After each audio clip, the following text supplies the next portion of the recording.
Yo, today on Knowhere, we have a parental advisory. FaThorNewman is here. Everyone give a warm welcome to FaThor and make sure we don't use any swears, okay? Let's get those emojis going in the chat, guys.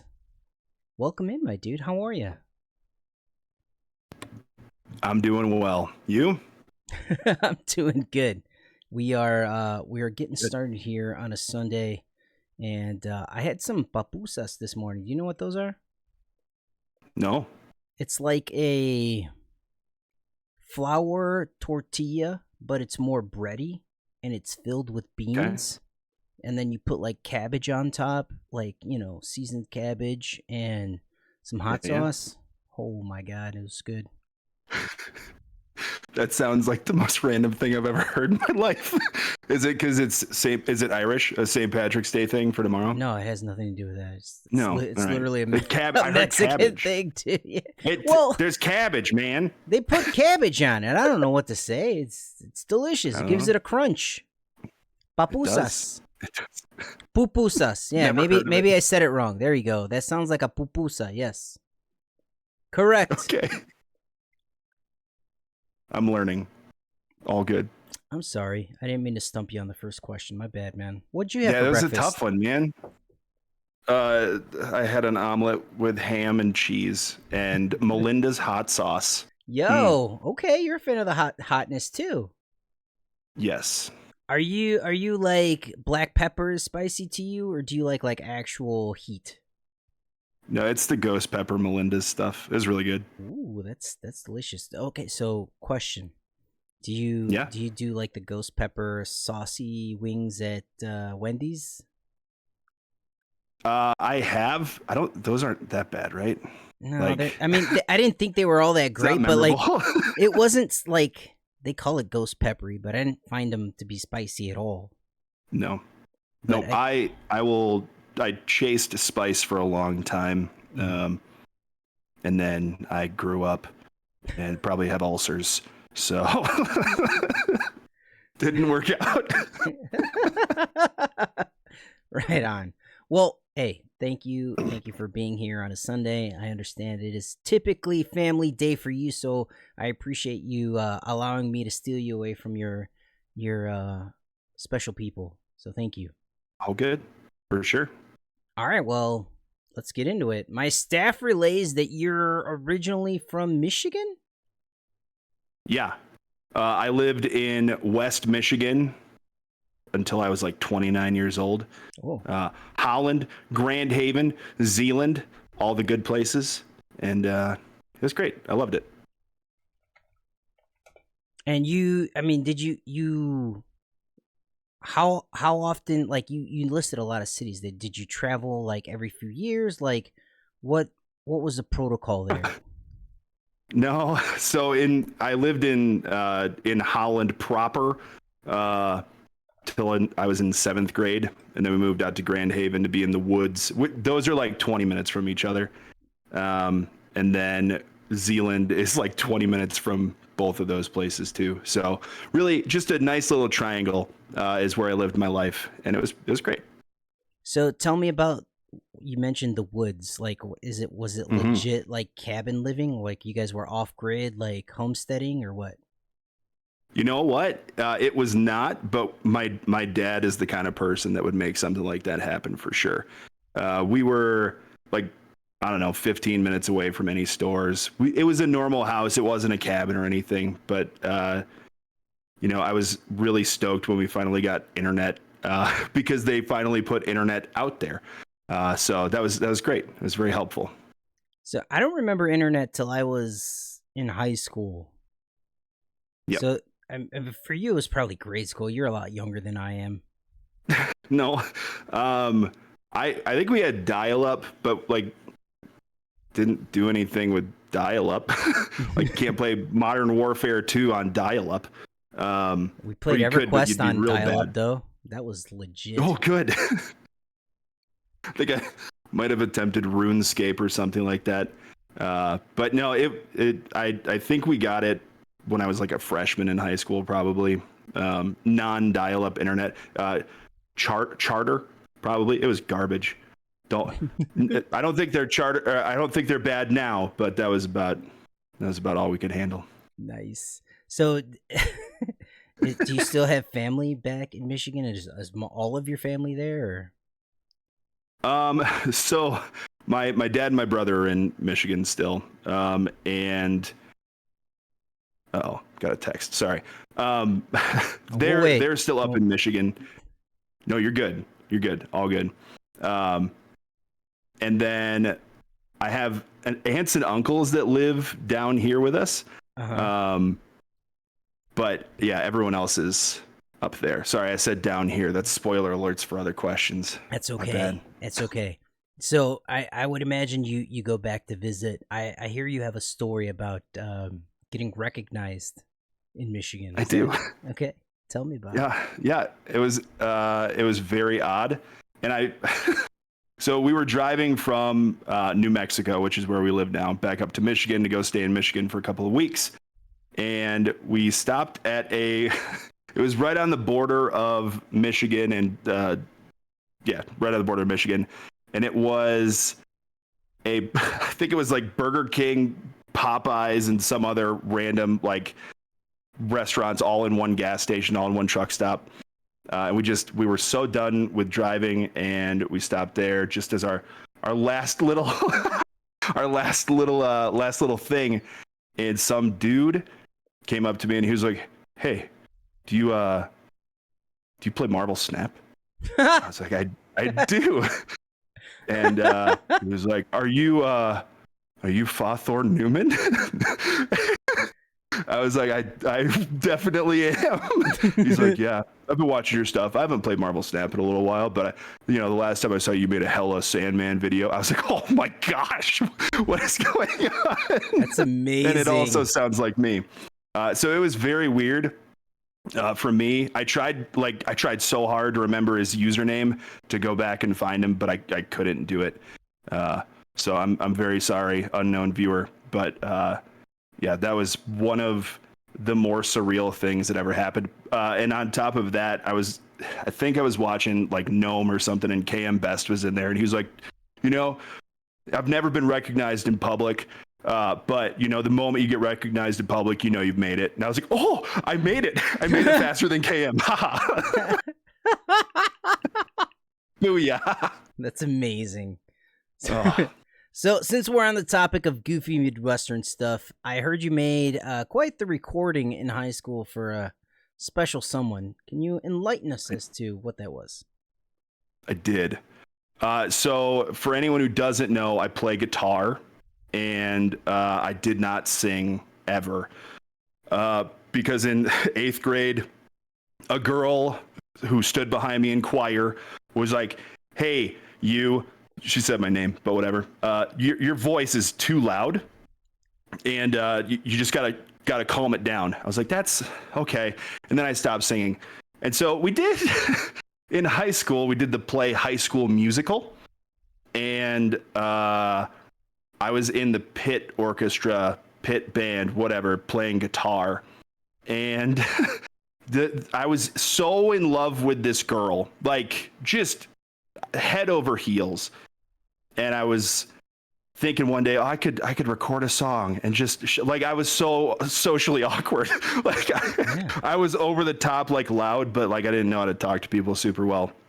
And I was like, I'll just record a song. Especially girls were so scary. Can I pause you here for a second? Go for it. Before the recording, like, did you guys have any kind of like communication? Like, was there back and forth? Like, oh yeah. Or is this just like, oh, I love this girl and she's just on the other side of the hall type situation? Well, it was very clear that I liked her, and I was pretty stupid.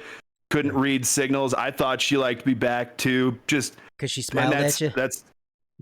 We talked literally every single day. Like it wasn't out of nowhere. I wasn't a weirdo. You. Okay. That's what I was establishing here, but not that way. No. I was a very romantic fella back in the day. Like I loved love. I fell asleep watching Just Friends every night, before I went to bed. That great Ryan Reynolds movie.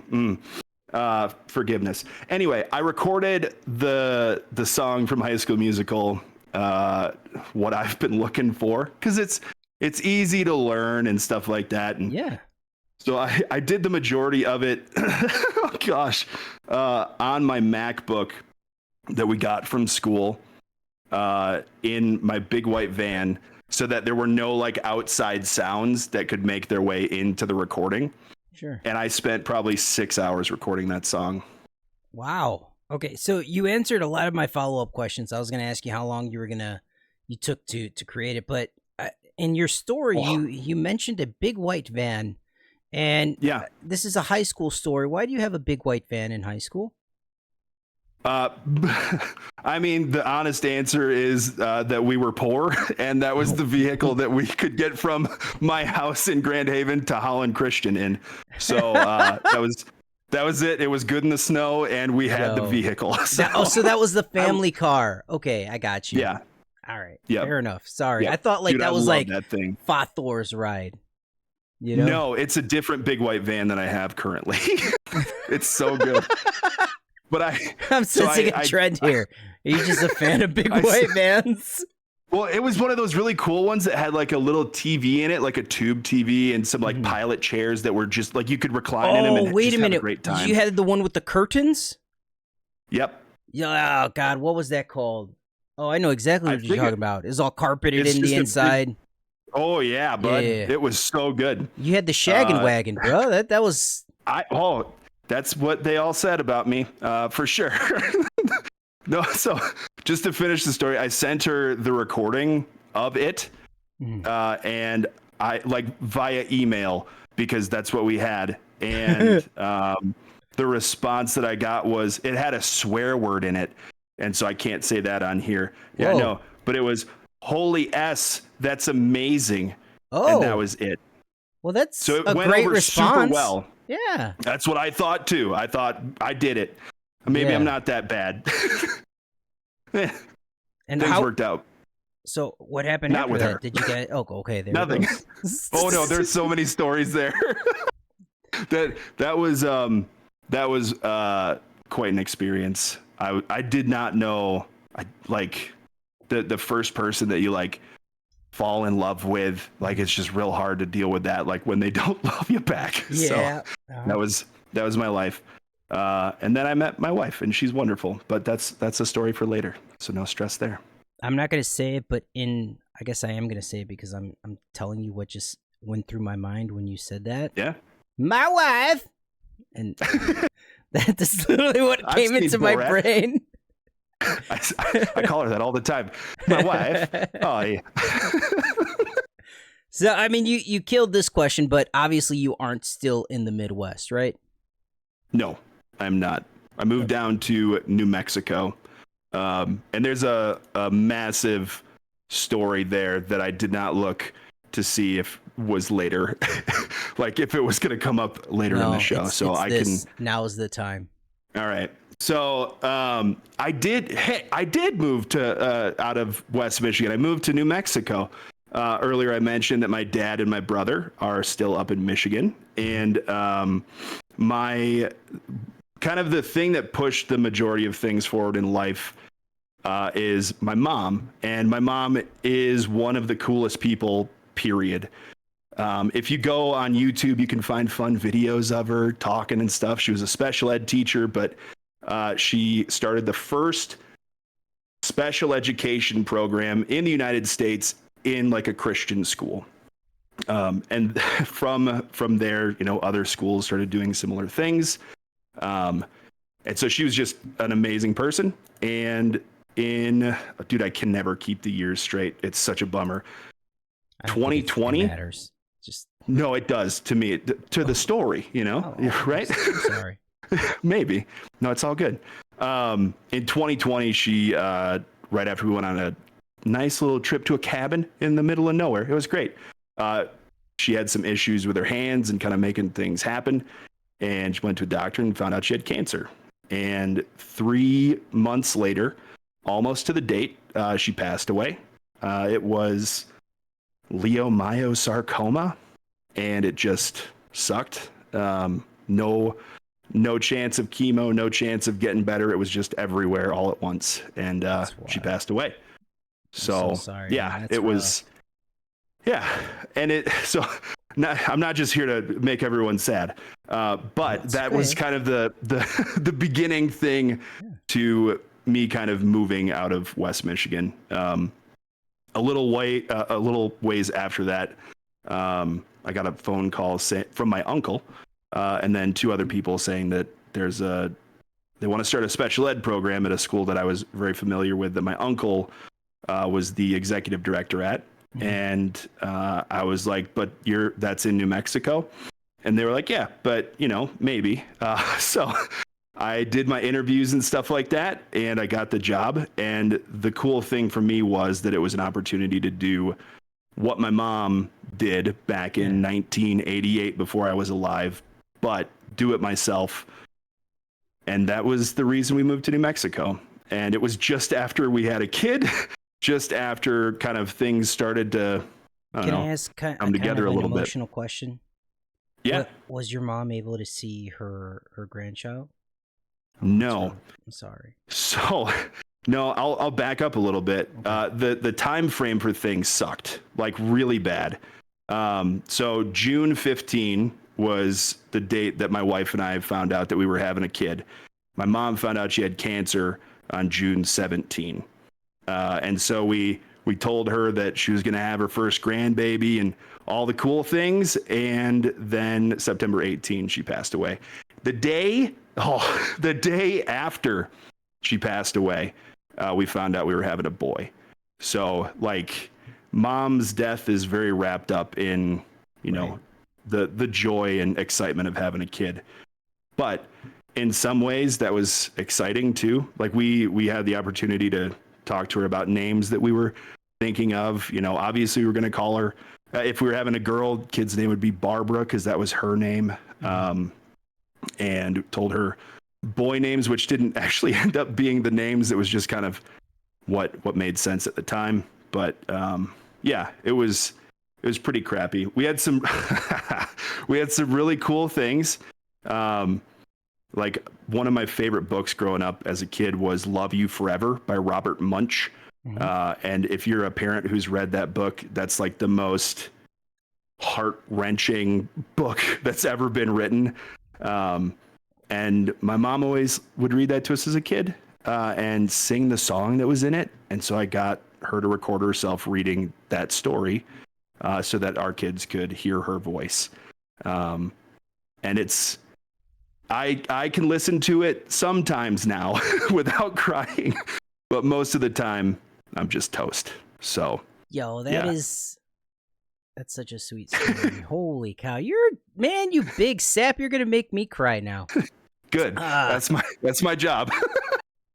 So a few things I want to break down there, with the move to New Mexico, right?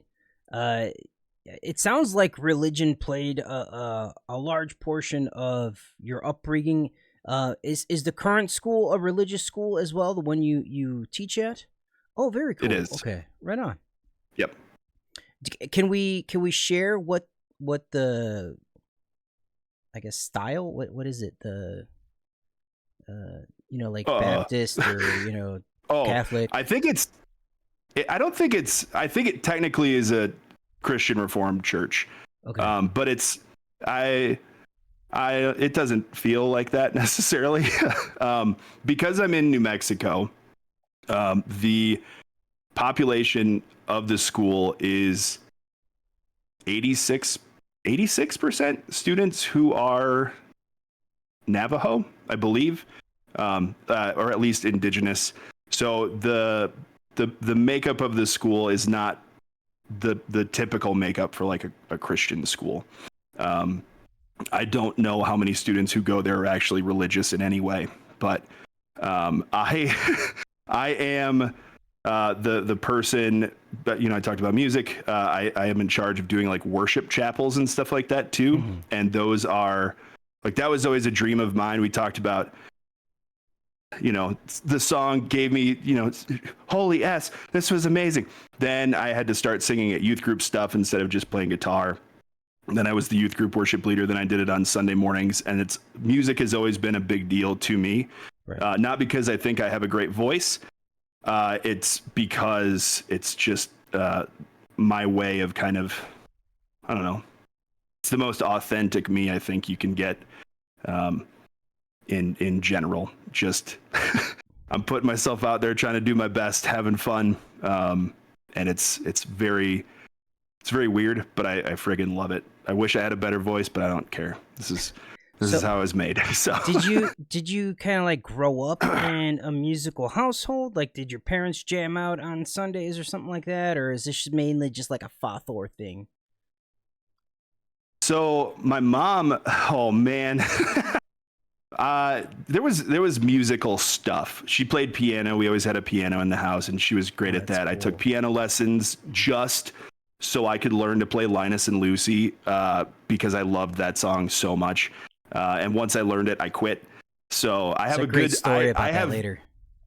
Oh, there is. Yeah. I have a lot of stuff like that. I will do it long enough to do to gain a skill or learn something that I want. And then I'm done, which is part of the ADHD, I think. But I just really love that song.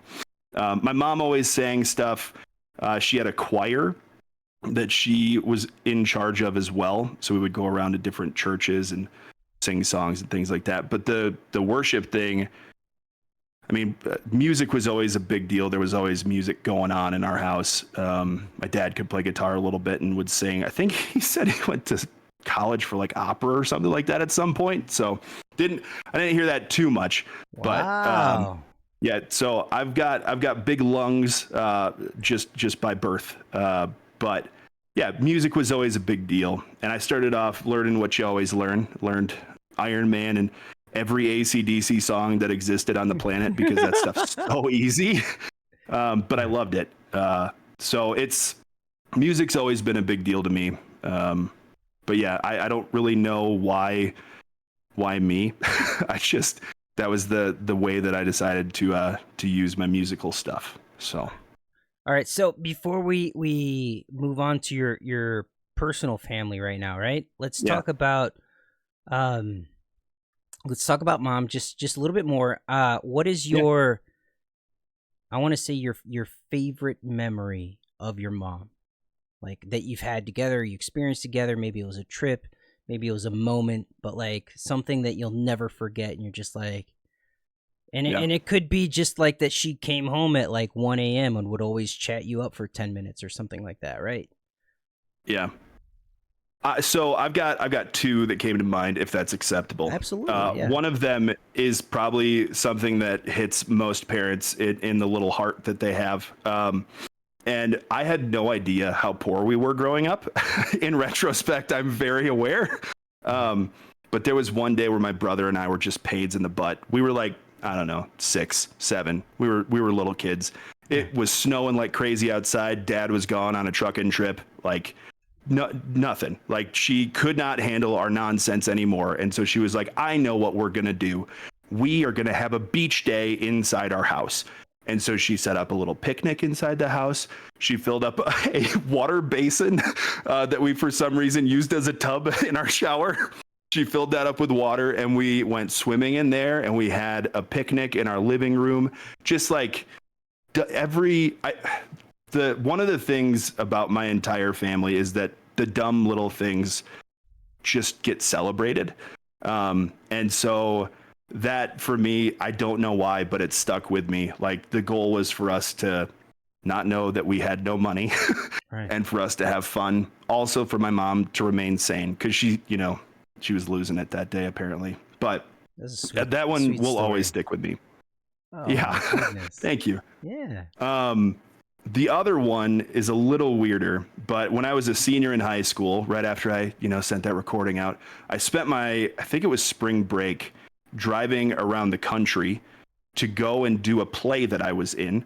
It was a wordless drama where I played Satan, and it was like the salvation story.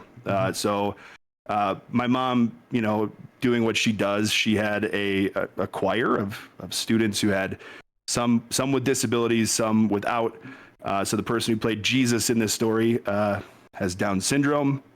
And it was just, I was trying to convince all these people that, Jesus was bad and to do all these things. Like, look at jewelry and listen to music that was bad. I think those were the things that came out. I don't know. But, oh yeah, heck yeah, Frost Phoenix. Booyah. We drove across the country, like from West Michigan. I think we ended up in Orange City, Iowa. And we did this at a bunch of different churches. And it was a thing. It was very weird. But that whole week there was just so much stuff going on. And, it was a big family thing that we did. Yeah. And I freaking loved it. So is this also just like a random Michigander in chat, or is this family? No, that is someone I went to elementary through high school with. Oh, very cool. Childhood friend. Hello. Welcome in, Frost Phoenix. And also, yeah, your mom sounds like an absolute amazing lady. Truth. My condolences, man. And those were wonderful stories. Thanks for sharing. Appreciate it. For sure. All right, let's get to current family. You mentioned you were married and you have little ones. So what's everybody's names, ages? Tell us about your current. Yeah. So my son, his name is Roland. He's the dude with long hair that walks in all the time. And he is 4. He turned 4 in February. And my daughter, who is definitely going through something right now. I don't know what it is. Her name's Margot, and she's 1.5. And that's all we got right now. And that's about all I can handle of children at the moment. I understand. I got to 2 and I was like, all right, I'm done. Yep. Can't. That's how I feel. But my wife had 6 like family members. Mm-hmm. So I 6 siblings? Sorry, 5 siblings. 6 in one total. Less. Yeah. Yeah, I know. Yeah, real rough. It was, but I think she's more used to the lack of boredom that comes with having a bunch of kids. I'm okay with 2. Yeah, I'm good. I'm so good. So, what's the story behind Roland's name? Because you said you had other names prepared. Yes. And how do we end up with Roland? Well, the real story is I came up with some real crap names. Like I was looking through, they have like a Tinder thing basically for baby names where you and your partner look at it and you're like, oh, I like that name. Swipe right. No, I hate it. Swipe left. So we just, you go through a bunch of those. It didn't really help, but like I was like, ooh, Ragnar. That's a tough guy name. Like I like that one a lot. No, that got vetoed real fast. So we were watching a show, True Detective. Mm-hmm. And one of the characters on there is named Roland. And my wife was like, ooh, I like that name. I was like, that's amazing. Because I'm a huge Stephen King nerd. And one of the main characters, the main character from the Dark Tower series is Roland Deschain. Yep. And I was like, that's the greatest thing ever. So wasn't that he's not Idris Elba played that character? Yeah. He did a great job. That movie was a big bummer. There's no way to turn that book series into a movie, period. Like it's the most almost swore. It's some nonsense. Like it's so weird in general, but the way that they went about it, I was not stoked with. But Idris Elba did fine. He did a great job. I loved it. Mm-hmm. But I think in general, I was really hopeful they'd do like an HBO TV series for those books because that's the correct way to tell that story. Have you read any of those before? I have not. Oh, it's so good. Okay. So good. It's just, it's a weird, like dark fantasy Western. It's 8 book series. 8 books are in the series. And, the first one's only like 200 pages. And then I think we get up to the 700 or 800 mark about, 3 books in. Is it a complete in. series or like? Yes. Because the last person who told me to read a fiction series, I'm still waiting on the third book, and yeah, Brandon Sanderson, is that the dude? I don't know. No, not Brandon Sanderson. What's his face with the wind in the Rothfuss, keyhole or the yes. whatever? Name of the Wind. There we go. Yeah. I think it's Brandon Rothfuss. Yes, that's correct. So wrong, Brandon. My bad. Okay. But I love that. No, it's like those 2 books pages. were absolutely killer. I mean, killer. Yep. And I was like, I'm like fiending for the third one, and it's just he released another book, and I'm like, surely this is as good as the other ones. And it literally was a book about some girl in a sewer system making a candle for like the entire book. And I was really upset about it. So upset about it, dude. No, I like if you enjoy Stephen King's stuff at all, even movies, you could get by, but there's so many references to like It and Misery. Like it ties everything together in very convoluted, strange ways that I really, really loved. So I highly recommend it if you've got time for 4,000 pages of books. Nice. But yeah, it's magical. Sorry, we went on a Louis there. We were talking about your family. Tell me about your wife. How long have you been married? Where you met her? If you want to share her name, you can. If not, we could just be like Mama Newman. Sure. So her name's Jasmine. We've been married for 7.5 years. We started dating August 16, 2011. So it's been a while. I met her randomly. One of my friends, who was a lady, brought Jasmine to a concert that my church was doing outside, where it was just us playing whatever songs we wanted to. It was very fun. I think I did a song from School of Rock. I don't know, whatever, it doesn't matter. Baby, we was making straight haze. You know, that one. We did that one, and it was just fun. And my friend brought Jasmine to the show, and I was like, oh, she's really cute. And she gave me her number, and I was like, but what? Maybe I just won't text her. You know, maybe because at this point I had dated one other person, and that lasted a month and a half. And so I was 20 at this point, I think, and. I just had zero confidence for a variety of reasons. And so I texted her. I think my first text was something along the lines of, hey, this is me. Don't mean to be creepy. So-and-so gave me your number. You don't have to respond if you don't want to. And that was it.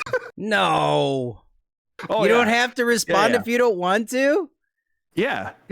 Please reply with cancel if you don't want any further text messages. Yeah. You could just block me. It's okay. It won't bother me at all. And then we started talking a bunch, and we went. It's Stephen King again. It technically I think was our first date, but her dad had all of Stephen King's books, and he was trying to sell them. I was like, I'll buy those books for sure. And Jez was like, well, I can drive them to you, but you know, we could go hang out for a little bit. I was like, oh, okay, cool. So we went for a 3-hour walk and just talked about life. And I got a bunch of Stephen King books. So yeah, it was fantastic. But yeah, and then you guys started dating shortly thereafter? We did. And so I was a sophomore in college, and she was a senior in high school at that point. And before I would go on any dates with her, I was like, you need to turn 18. And that was the rule. That's how it went. I'm very straightforward with how I handle things. I was a youth group leader. I don't need any weird things on my name. Literally, so FaThor. We waited. Daddy? Yeah, for sure. Yeah. So yeah, I waited till her birthday, and then we started hanging out, and she was going to go away to college, to Orange City, Iowa. In fact, just colliding of more things in life. So I asked her out August 16. I asked her to be my girlfriend on August 16, and then she left for college on August 18. And then she was, we dated long distance for 4 years. Yo, and that's then wild. when she came, yeah, it was definitely an experience. It's not the easiest thing to deal with ever, but how often would you guys see made each it other? work. Did you guys like drive up like weekends or something, or? Like, No, it's what was the 11 hours or so to get from where I lived out there. So I did have a couple weekends where I told college professors that I was going to go visit my girlfriend in Iowa, and I would just drive straight through the night and do that stuff. Okay. My family drove us out there for a Thanksgiving vacation at one point. Like it was nice, but probably only like 2 times during the school year would we like see each other in person. And then she came back home over the summer. So, yeah, it was rough. That's hard. That's really very hard rough. to Yeah, do. yeah, it is. Yeah, and it was good.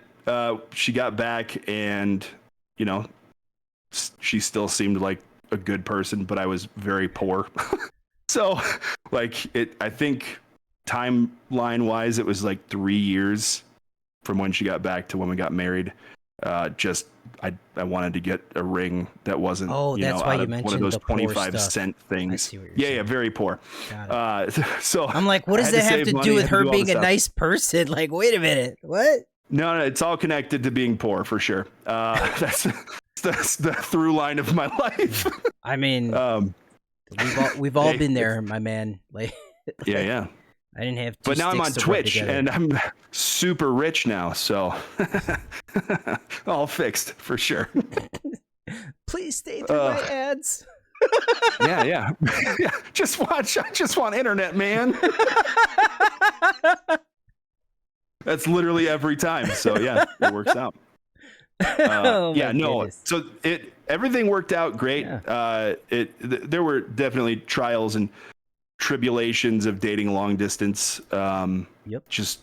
It just sucks. But all right. So you mentioned college. What was your alma mater and your major?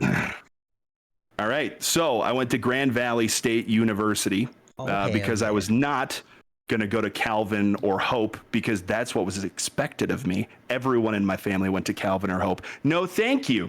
So I went to Grand Valley, and I dig it. I was there for 6 years. Initially, I was going to be an English teacher with a minor in classics, and I loved Latin when I was in high school, and I thought I could make Latin fun. And same with English. People complained about it all the time. I loved it. Wasn't the best at it, but that's okay. So I switched. I switched 2.5 years in to special education, which technically is the major is in comprehensive science and arts for teachers, and then you just have to go and take more classes in the special ed realm to kind of get that degree. And it was great. I loved it. Found out in the middle of student teaching that I had ADHD after my teacher that I was working with was like, you're not really doing things fast enough. You keep waiting until the last minute to do everything. I was like, yeah, that's how I've survived my whole life. Well, it's not really working out perfectly. We like you as a person, but you got to figure something out. So I got diagnosed with ADHD after almost getting kicked out of student teaching for waiting too long to do something. So here we are. I think I was like 21, 22 at that point, which is a real earth shaker, but it was good. I had to do 2 stints in college, so the fact that you got it done one and done, congratulations. I applaud you, sir. Appreciate it. I did not 6 have years is a long time to be in school. The wherewithal to, I mean, I was in school a lot longer than that if you combine the two. But the first go it's around, all good, man. I was like, ooh, I could do whatever I want and nobody could say anything. Oh my goodness. And Obi, I have a question for you. Oh, hit me. How many parties do you think I went to in college? If you were to rate my like Van Wilder, he's a 10 all the way down to like, I don't know, a baby. Knowing what I know about you and our conversations, I'd probably say it's under 10. Yeah. for sure. 0. Never went to Okay. 1. I didn't want to talk to people at something like that. Like that's just, it's too many people in general. And I was like, this isn't my scene at all. So I stayed away as excessively as I could, which I do not regret even a little bit. But hey, I wish I would have taken your approach the first time around. And for the first year I did, I had a 4.0 GPA, which was amazing. nice. Uh, and then I got to, I was dropping a dude off. I forget what we were doing out and about. And he was going to a party. He's like, hey, do you want to come up for a little bit? And I'm like, nah. He's like, come on, come up, have a beer. And I'm like, all right, cool. And I get there, and then all of a sudden there's like this 3-foot bong, and the guy's like, and I'm like, yo, what the hell is that? He's like, yo, you've never smoked weed? I'm like, no. Oh, he's got to smoke weed. He's got. And yeah, well, that was it for me. I spent the next 3 hours just laughing hysterically. I don't even remember about what. Just I couldn't stop laughing. Yeah. And oh man, that was it for me. Dead.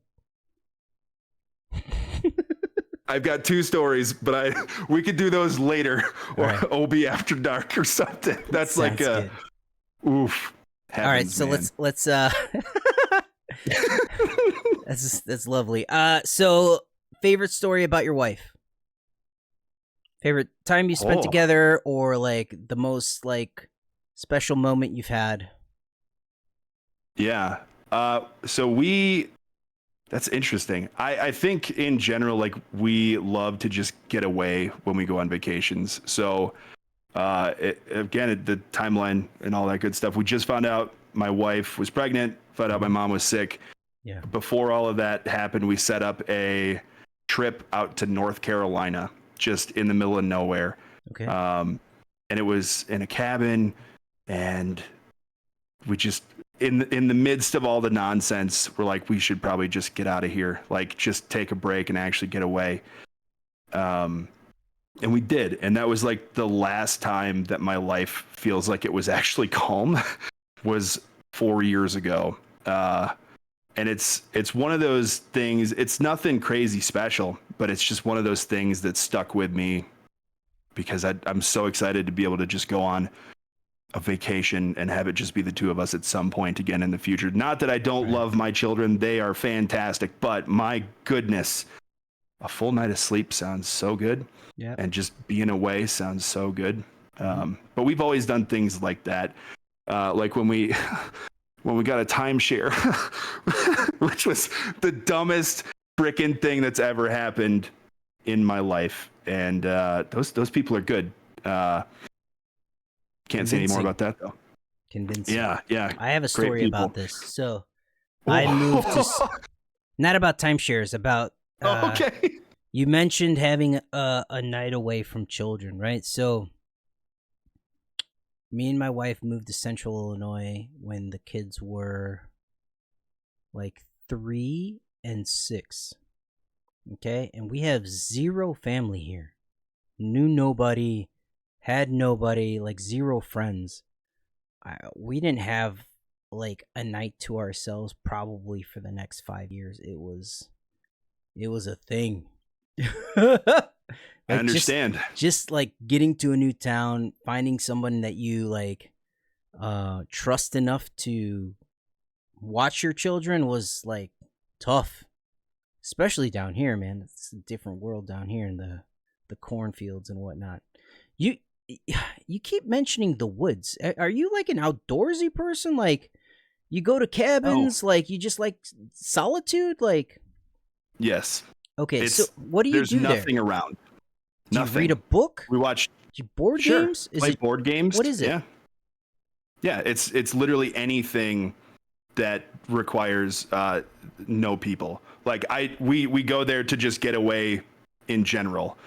So yeah, like I'm not a crazy board game fan, but there's a game called Arkham Horror, which if anyone's played that, it's like 600 pieces and it's 4 hours for a game. Like I love those types of like storytelling cooperative board games. but that's the main thing, is just like, I I love my job. I love teaching.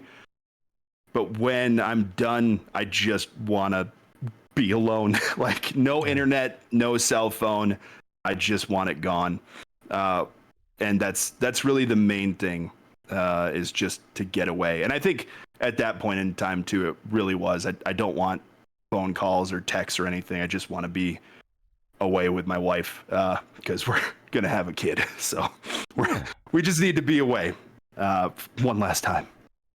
I think I would be like, if for whatever reason I have like some sort of like freak accident and I am vegetabled out, I can't move or whatever, and I am like, as long as I have a computer and internet, I'm gonna be all right. Yeah, sure. I like to be wired in, man. I don't know, but that's like a me thing. Yeah, and it's a little different.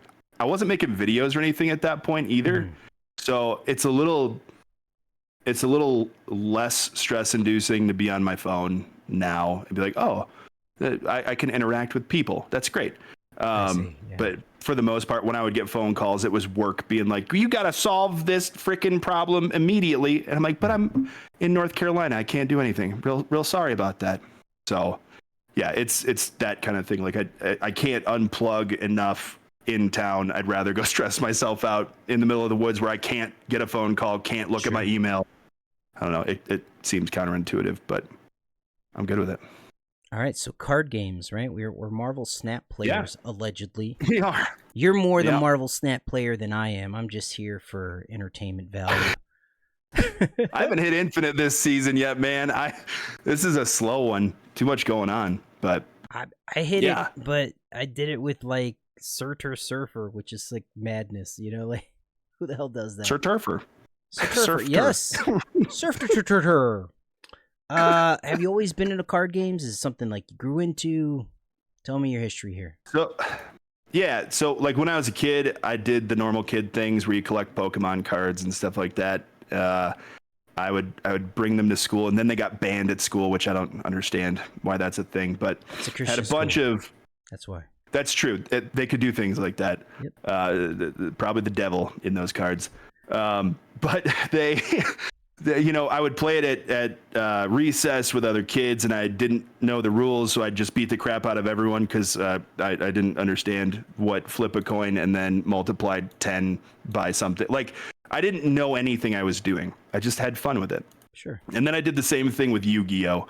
I thought those cards looked so cool, and I loved the show as well. But it was just, I never learned how to play anything until Hearthstone came out, and I enjoyed Hearthstone. Like, starting Hearthstone was just a big deal for some reason, and I don't know why. I remember when it came out for phones, and I was like, my life is ruined.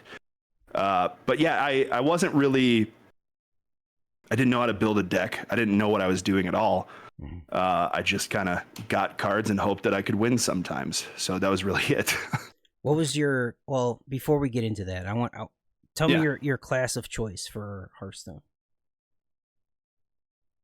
Well, so a lot of that is gone now because I just play Battlegrounds. And so the only ones that I can remember are from Battlegrounds. I see. I never played Battlegrounds. I was pre-Battlegrounds Hearthstoner. Battlegrounds is one of my favorite things. Like, even now, if I want to relax, I'll play that stuff. I love Murlocs and I love undead stuff in Battlegrounds. It's very, very fun. Dude, that's such nonsense. I love it. I saw the dude who did that voice just gargling water or something like that.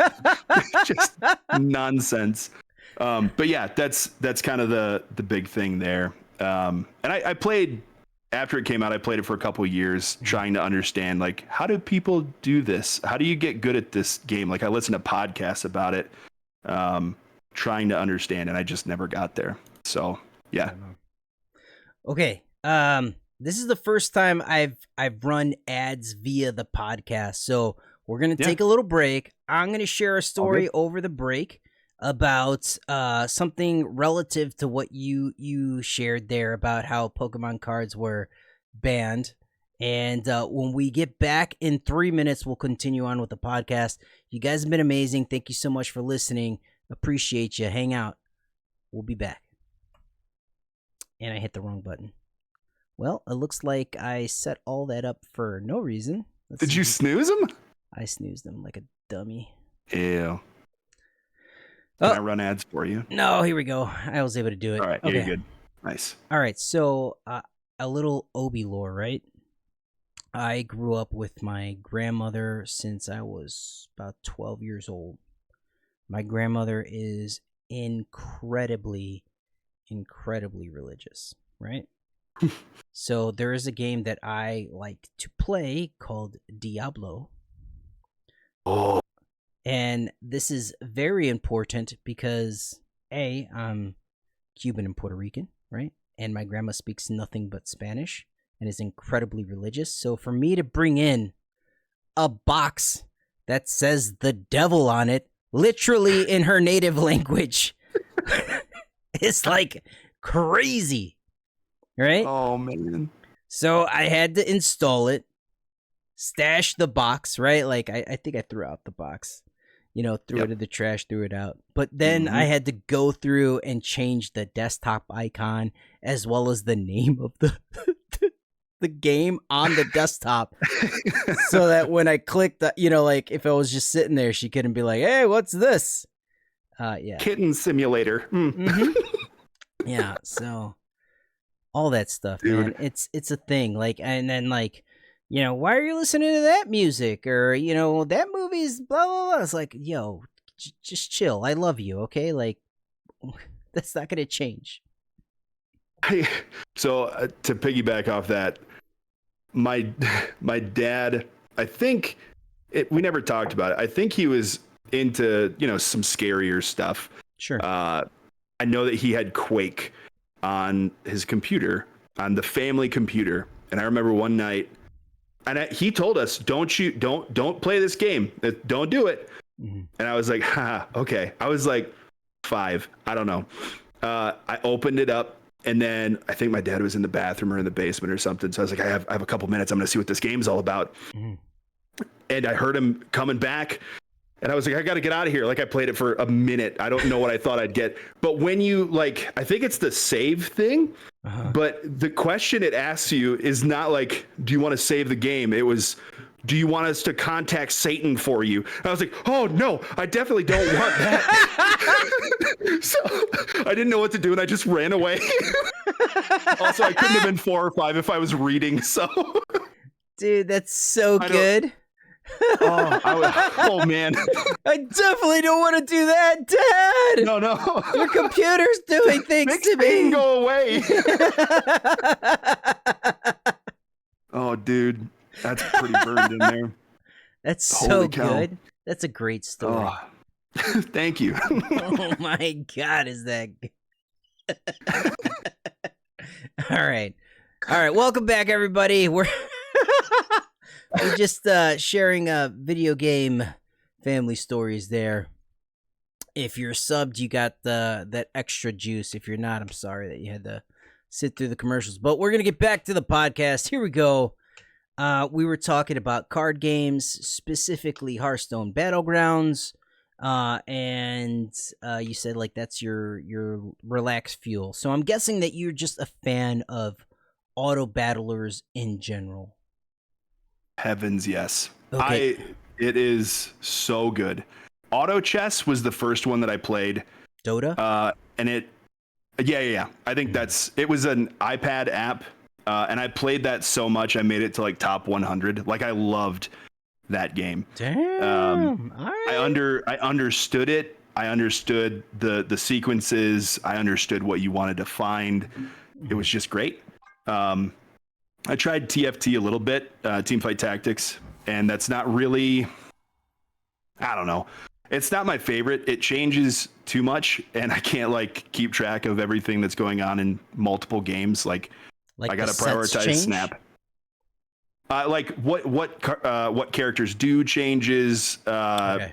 Yeah. Yeah, it's so the teams and groupings change up consistently, which is great if Right. that is your focus, if that's your Correct. game. But I need to focus on Snap. Battlegrounds changes a little bit, but it's generally similar ideas. So it's kind of my go-to if I just have 30 minutes and I just want to sit there and not be sweaty and Snap. What about the I'll new do one? that. The new one just came out. The new what? What did I The do? Bazaar. Oh, sorry. I don't even think of it as new because I was in the beta. It's been around a while. The Bazaar. I mean, the beta just started in November, didn't it? Yeah, but it didn't feel new to me. Sorry. That's like 5 months ago. That's a whole lifetime ago. Heavens. Yikes. Okay. The Bazaar falls into that problem a little bit for me though, where it's like Changes they too keep much? changing stuff so much, and I find, and it's like I don't love playing busted compositions regardless of what my Discord posts say. I wasn't a pufferfish stan the whole time. Like I like I like the emergent gameplay of those types of things where it's like, oh, I'm not gonna force a build. I'm gonna play what I find.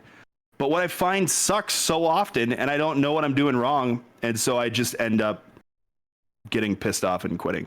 So I'll use my one rank ticket, and that's about it. Like I don't know.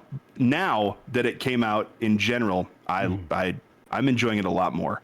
I love that I can start a run and I can, I don't have to sit there and play it all the way through in one go. Like, Yes. I could do it over the course of a whole day. I wish there were more games that did that. Super Auto Pets is the only other one that I know of that does that. Or you could get up and go use the bathroom or change the laundry, or hey, if my kids need me to go, figure out some Xbox crap for them, I can just go do that and not have to worry about losing my progression.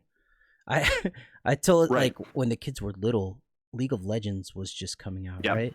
And I loved League of Legends, but that's like a 45-minute commitment, and every time I'd have to I'd tell Cindy I'm in a game. She's like, pause it. I'm like, I can't pause it, and it's ranked. Please, I'm sorry. So yeah, I had to put League of Legends down after a short stint. I shouldn't say short. I played it for a long time, but you made it to ranked. I've never made it to ranked, and I played League of Legends. I thought a lot, but yeah. So you played up front, and then you made it to ranked. So you've played it for a while. Yeah, I did. It's a good game too. I like it. The flow is good, but no. Yeah, it's too long of a time commitment. And when Marvel Snap came out, it was like, oh, the games are short. They're really short. Oh, I could be like, hold on, I need 30 seconds. And she could stomach 30 seconds, right? Like, game will be over in a minute. Don't worry, baby. All right. Yep. What do you need? Right. It's a lot easier to do this, or you could just carry it with you, and it's okay then too. I try to incorporate my kids into any games that I'm playing as much as possible. Marvel Snap's the only one that I can't do that with, but like he loves Battlegrounds because the little rope that goes across the screen. He's like, Dad, when's the rope showing up? I don't know, buddy. I don't know. Let's wait for it. I don't know why he cares, but he does. Also, some wonderful lore about FaThor's kids. They love my stream. Tell them why. Because there's fishing on your stream. I was lurking the other day. I don't remember what was going on, but I couldn't chat at the moment. And my son heard the noises like Pavlov's freaking dogs. He heard the fishing noises or heard the bells and whistles of your channel. He's like, oh, Dad, what'd we catch? What are we getting, Dad? Oh, it's a boot. Throw it away. Why is there a bike in the water? That's ridiculous, Dad. You can't ride bikes in the water. I was like, I know, son. We should talk to Obi about it. He's like, what did we get? I was like, we're not fishing right now. So he was upset that I wouldn't let him fish, but he loves watching the fishing so much. I don't know. Why don't you let him fish? Because he can't type !fish. I have to do it every time he wants to go fishing. Can't you just copy and paste it and like just teach him how to paste? Yeah. I was probably cooking. I don't know. Right. I don't know if he can learn how to paste yet. He's getting there. He could pause TV and start TV now. He can push buttons. It's literally just hold and hit paste. On an iPhone? Yeah. You press your button down, and then the little push paste box comes up. Push the P button. Yeah. All right, I'll try to teach him. If you teach your kid to fish on Obi's channel, he could catch a boot. That's the saying. Or he could win you absolutely. gold passes, Newman. That's true. I feel bad stealing stuff from your viewers, though. I feel like I win way too consistently after I just enter right at the last second. I'm like, I don't want to do it. No, do it. Okay, I won. Sorry, everyone. That's happened a few times.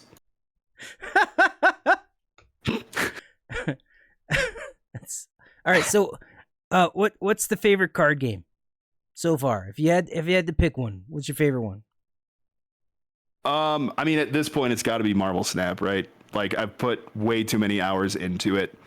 But like favorite, as in the one that the one that I would go to play for fun. It's Battlegrounds. But I feel like I understand Marvel Snap better than I've ever understood another card game before. So it's both of those for different reasons. Look at this. See, I'm already getting people telling me to like not let you have your son fish. This is how cutthroat the gold passes are around here. So, how did you get into Marvel Snap? What drew you into the game? For me, it was the Sam Jackson TV commercial. Like, I was just a movie stan at that point. I loved all the Marvel movies, and then I got to see Sam Jackson on TV saying like, "You can control the Avengers," and I'm like, "Yo, word!" And I downloaded it, and then it was like done. So I don't have a great story, but I've always loved Marvel stuff. And when it came out, I was like to my wife, "Hey, we could play this game together." It was literally the day it came out. I saw someone who I think makes Hearthstone content now. I can't remember his name, but he did like a breakdown of Marvel Snap, and he's like, "This is what it is. This is how much better it is, you know, since the what were they, Nexus events or whatever." Like, he was a dude that was in on the beta, and I was like, "This looks really cool." So I got it, and my wife downloaded it. So it started off as like a nice thing we could do together. Like, we're going to play a game. She's terrible at games. She doesn't play them ever. So I thought this would be great bonding time. And then I was progressing really well, and she was not. And she just, I don't know, just stopped playing after a while. I think because she knew that she'd never be able to get all the cards. I thought that she was annoyed with me because I was doing way better than her. But I don't know. Who knows the real story? I tried to get my wife to play WoW. It was a disaster. Oh, that's pretty intense, man. I mean, literally, all I wanted her to do was like kill some rabbits and like try it out. Like, it just wasn't happening. Yeah, I think I made my wife play Call of Duty Zombies at one point while we were dating, just to be like, this is how games work. Like, it's fun, right? And she's like, I can't move and look at the same time. How do you do this? Yeah. Like, she was just doing like circles, and it was like, you can go places. You don't have to just look. Right. It was a valiant attempt, man. It was a good try, but that's just how it goes. All right, so streaming, right? You're big streamer, partnered on Twitch. My man's a legend already. How did you get into streaming? Talk to me. So I never thought I'd do streaming stuff in general. I started off just making videos. I don't know if I left it up. The first video on my channel was me playing Binding of Isaac, and that was going to be my thing. I watched a lot of Northern Lion, loved kind of the flow of his videos, just something that's repetitive that I could play over and over, that I could talk over. Love the idea, because that's what I wanted to do anyway, was just talk. That was like 5 years ago now. 4 years ago. And then didn't do anything with it. Like, I felt uncomfortable just sitting in a room talking to myself. So I started, I moved on to making videos about chess, not because I thought I was good at chess, but because I had a class at school that I was teaching all about chess. And I was like, I'd love to have just a variety of games. I talked through the thought process of what I'm doing. This is how you do this opening, blah, blah, blah, all the nerdy stuff that you would do. And so I set myself goals for like the elo that I wanted to get in that. But I legitimately loved playing chess, like a lot. That was my hyper fixation for like elo 3 years. That you got to it. The highest I ever hit was 1250, which was good enough for me. I didn't start when I was a kid. I started when I was like 30. So Sure. My memory sucks. All that stuff, not the best, but it was just fun. And it was a good it was a good exercise in like calming my brain down and like focusing for like ADHD purposes. I thought that it kind of worked out in a few different ways. So I did that for a while, and then there was this transition from chess into Marvel Snap stuff. And my whole goal starting out was I'm going to tell stories and I'm going to figure out how to make decks. That's it. Because I had no idea what I was doing, but those are the things that I wanted to do. And that was like, if you go back and watch my first videos, I literally took an overlay that Jeff Hoagland had and I screenshotted it, put it onto Canva, and I just made circles and squares and stuff in all the right places. Because I don't know how to do anything on a computer. Like I'm not graphically gifted in any way. Mm-hmm. So that's what I did. And it's this horrendous green thing. And then the savior of my channel showed up, frickin' BitTwiddle. And he started making me overlays, and it was fantastic. Fantastic. Just love that guy. But that was it. Like, I just made videos for a while. Mm-hmm. I connected with Glazer. Him and I chatted a lot. And he started pulling me into stuff with him. And then just for no reason, December of last year, like not this past December, the one before that, I was on Christmas break and I was like, I'm going to try streaming stuff. And then I hit affiliate after like 5 streams, the fastest you can do it. And then I was like, I kind of like this. So then I worked it into my schedule, which is just Saturday mornings. And here we are. I thought I would hate it in general. Like streaming just seemed boring to me, or tense or something. Like it just didn't seem like it would gel with me. I freaking love it. I love it so much. I wish I could do it every day, but I am also a teacher, so it doesn't work out. But I think I would like to do it every day if I didn't have anything else to do on top of it. I don't know about you, but when I'm done streaming, I'm drained. I am very like just. Yep. It's hard to be entertaining and like not entertaining. Sorry. I'm an introvert.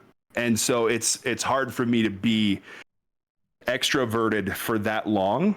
And then go and be with my family and be like, yeah, I'm still full of energy and life. Like, it's just, it's not an act, but it's like, it's myself, but just like amped up a fair amount too.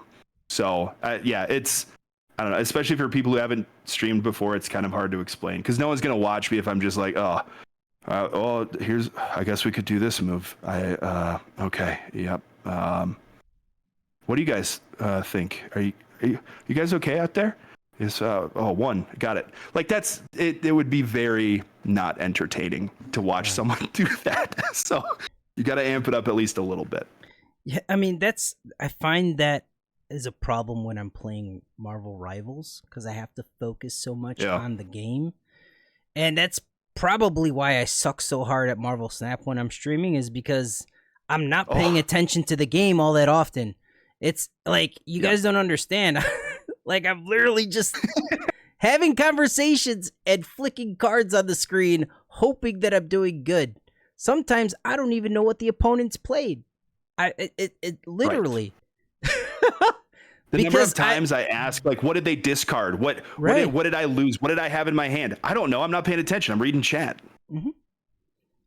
And it's, I don't know. I don't know if there's like a balance there, right? Like, should I be like, I want to be entertaining and I want, to invite people and be engaged. But by the same token is like, if I'm the type of person, just like you said, if you're focused on something, like, it's laser. Like, there's no like, if I'm in Snap, I'm in Snap, and then I have to literally disengage and then re-engage over here. I can't Yep, multitask like absolutely. that. It's wild. Yeah. Uh, I'm looking at chat and I'm like, no, stop doing that. You're gonna miss Obi's questions. no, it's all good. My so esports. This is a big Yeah. topic of conversation lately. I heard you've casted some esports events. Yeah. So I am the coach of my esports team at my high school. And here's how it happened. Got there my first year. They're like, hey, we have an esports team. I'm like, cool. Oh, you play video games, don't you? It's like, I do. Yeah. Yeah. So you like video games? Yep. All right. You're our coach. I was like, oh, no. Okay, cool. Great. Here we go. So the games that we do are all Nintendo Switch games. It's Mario Kart 8, Super Smash Bros, and Splatoon 3. Mhm. Now, the first 2 years of it existing, it was before I started making content, but I had two fancy, blue Yeti microphones. I had the stuff, I had the setup. I had wanted to try and figure out how to do it. So I started streaming the games, and it was a lot of fun.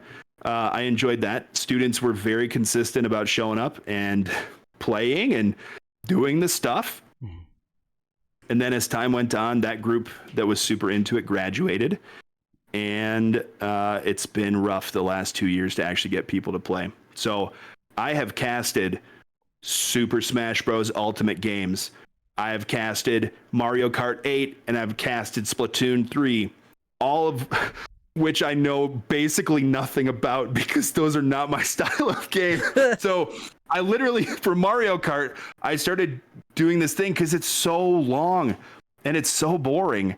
And I was like, I got to have some way of being entertaining. So I just would go to different websites and find random interesting facts. And every 5 minutes, I'd be like, oh, all right. Well, I think we're in 5th place. But did you know that skin is there? Well, I don't know. I can't think of anything right now. But that was it. That was every stream. I have to tell you, all the participants, yeah. your epidermis is showing. Ha ha ha. Yeah.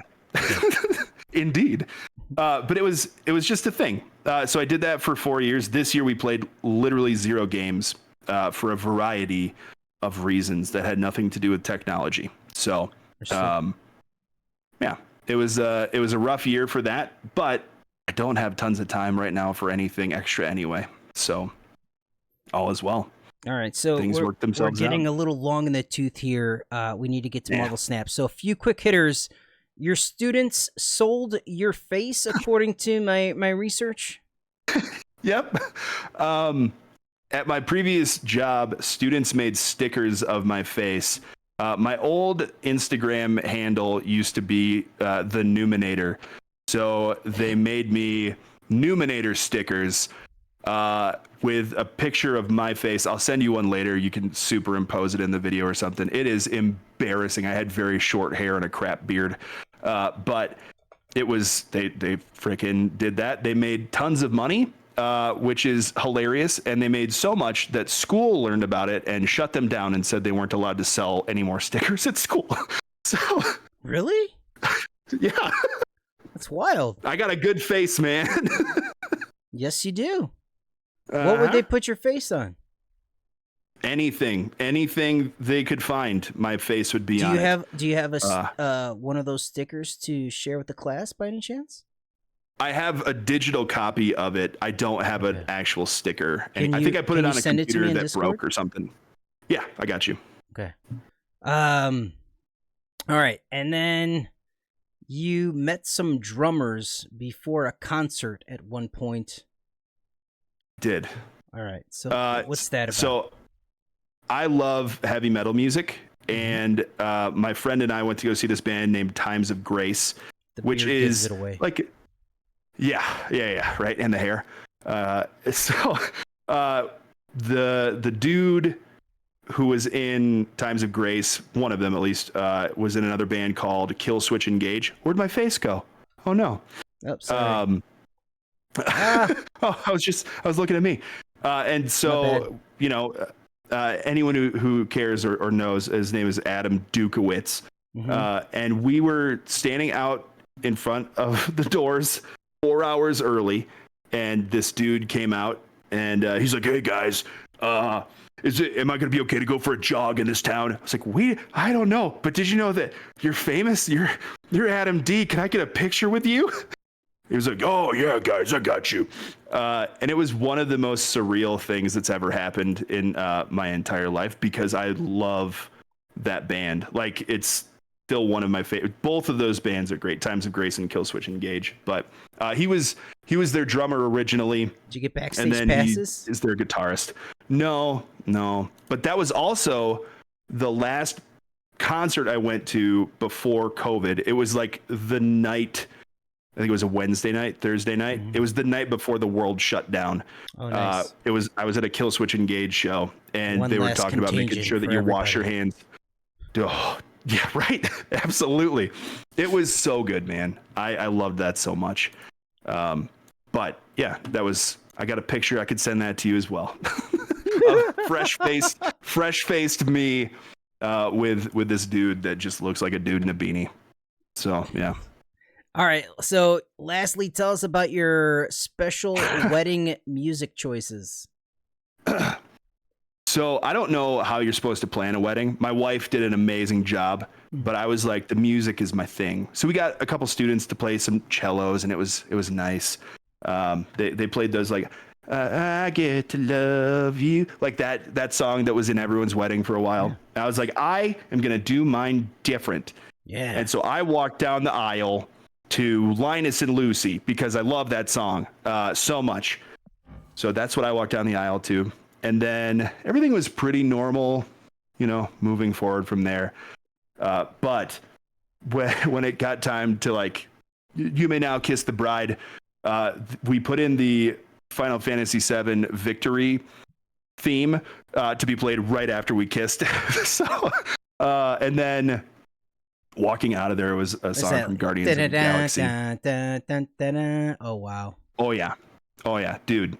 Yep. I don't even know why. I thought it'd be hilarious. And that's like I think if there was something about our wedding, we just wanted people to have fun. And we also wanted to have fun. So we did that. It was a good time. Awesome. All right. Well, that is it for the personal stuff. We can claim our third topic here. And let's get into some Marvel Snap. We recently had an OTA. I think we can break it down, yeah? I'm going to go off the list of a few changes. The next 4 are pretty much related to the same list. So I'm going to fire these off, and then we can break it down individually, or if you want to just take them as a group, we can. Hela goes from a 6'9" to a 6'6". Swordmaster goes from 3'7" to 3'6". Hellcow 4'7" to a 4'6".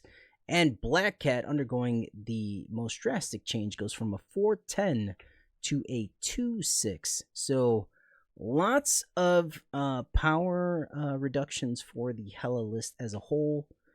Mr. Newman, what are your thoughts? So this is, personally, I think this is great. I hate Hela in general, because then it just means you play Clog or you get lucky with Cosmo, right? Yep. Hela annoys me a ton. I feel like knocking power off her is fine. Whatever, cool. Swordmaster, 1 point lower. Hellcow, cool. The real problem was definitely the Black Cat stuff.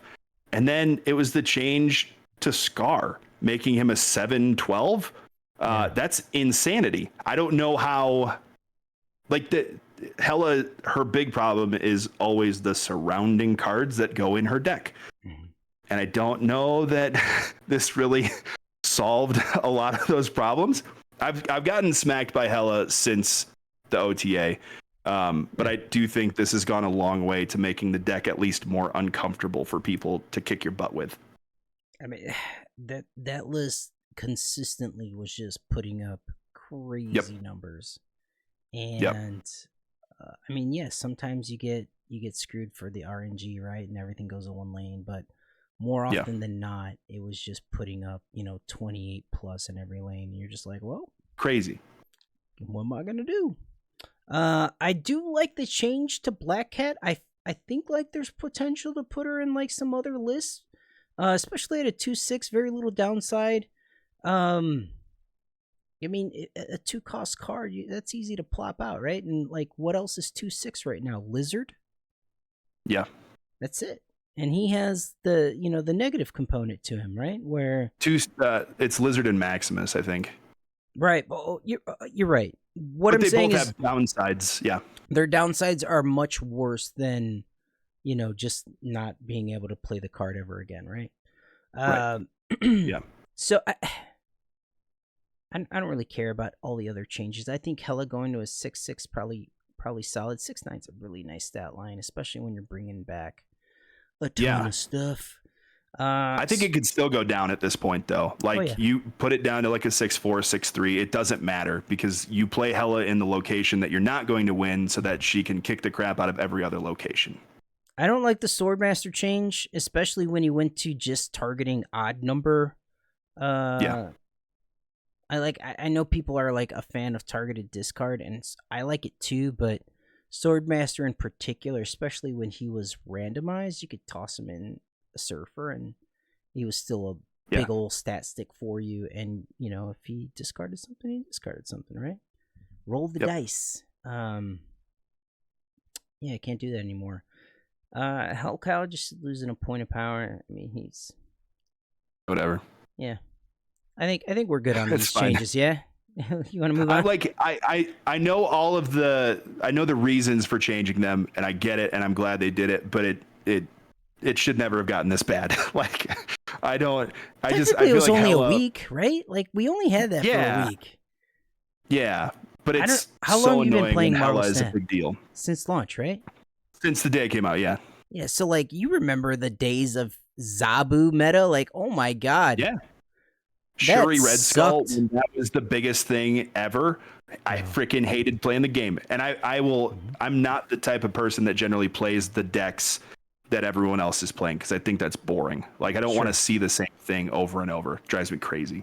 I hate mirror matches, and we'll get to that a little bit later. But next change, Doombots going from a 4-1 to a 4-0. They're getting zapped again. I believe they started at 4-2. Am I right? Yeah. Got dropped down to a 4-1 and now a 4-0. What are your thoughts on the Doombots change? I hate it. But that's because, as we talked about before, Sandman is kind of my dude.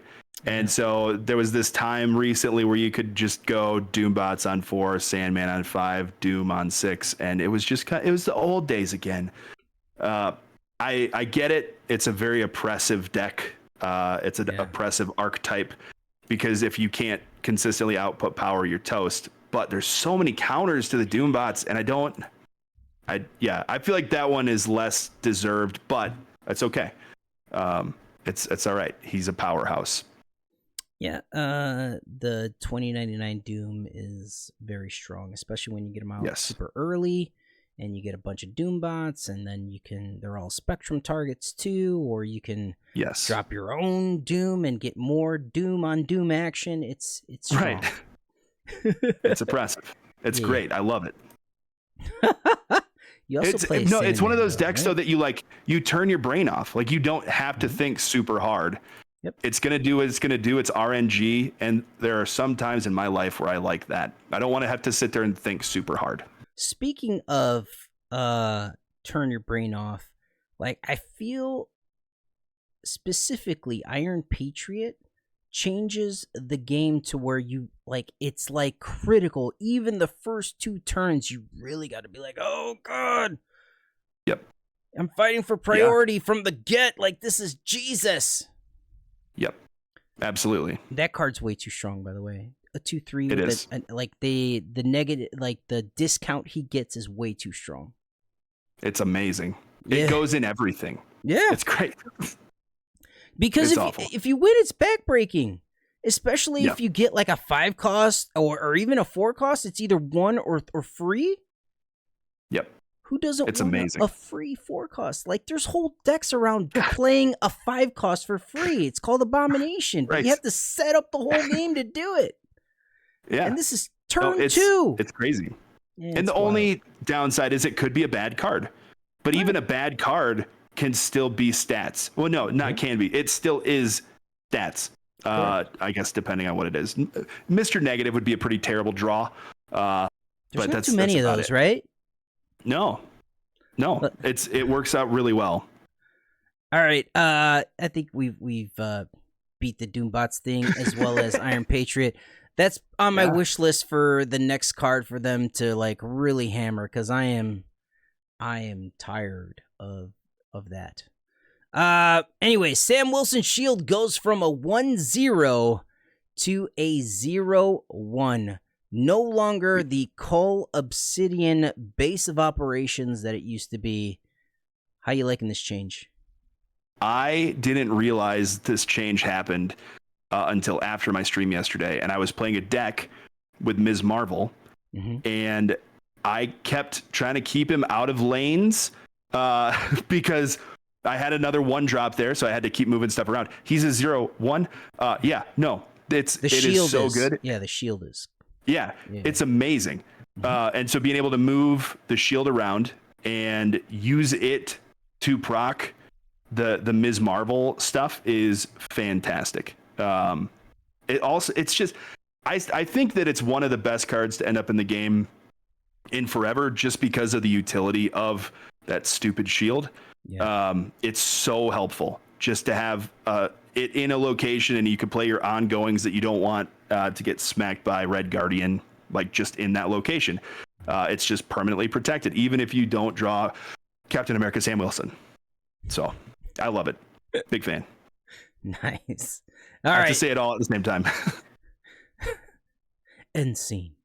So finally, the elephant in the room, Mr. Mirror Match himself, gets a facelift. We're talking about Loki, obviously. Goes from a 2-2 to a 1-2.